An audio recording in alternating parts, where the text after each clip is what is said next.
kuhusu yanayoendelea kwenye nchi yetu. Na mimi nimechukua muda kutafakari sana siku hizi mbili, ni kana kwamba liko kundi kubwa la watu linapiga kelele za mwizi, mwizi huyo, mwizi huyo, mwizi huyo, mwizi huyo, mwizi wa rasilimali huyo, mla rushwa huyo, fisadi huyo. Halafu kuna jitihada kubwa ya kuwanyamazisha wanaopiga kelele juu ya mwizi. Na jitihada kubwa ya kuwanyamazisha wanaopiga kelele juu ya mwizi. Lakini ni kama vile hakuna mtu anayehangaika na mwizi.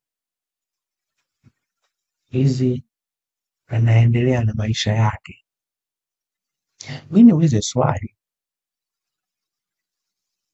vijana wanajua jibu lake. Labda niulize wazee. Labda niulize viongozi wa serikali, viongozi wa dini. Kipi rahisi, kuwanyamazisha watu wanaopiga kelele za mwizi au kudhibiti wezi? Kipi ni rahisi? Nafikiri jibu mnalo, na umeshajiona upande gani wewe upo. Basi nikutie moyo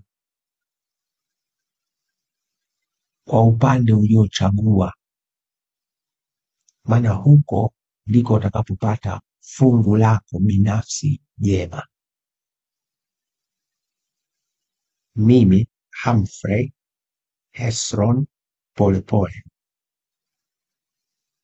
nimeamua kusema ya kwamba dhulma, ufisadi, wizi, ujangili, ujambazi, magenge ya kimafia kabisa kama CCM mtandao hayana nafasi kwenye Jamhuri ya Muungano wa Tanzania, na mzalendo yoyote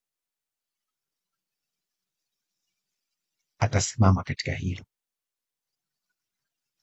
Unajua Bwana Yesu siku moja watu walisema wanyamazishe hao, wanyamazishe hao. Kwa hiyo kunyamazishwa, ndugu zangu, hakujaanza leo. Wanaopiga kelele ya kudai haki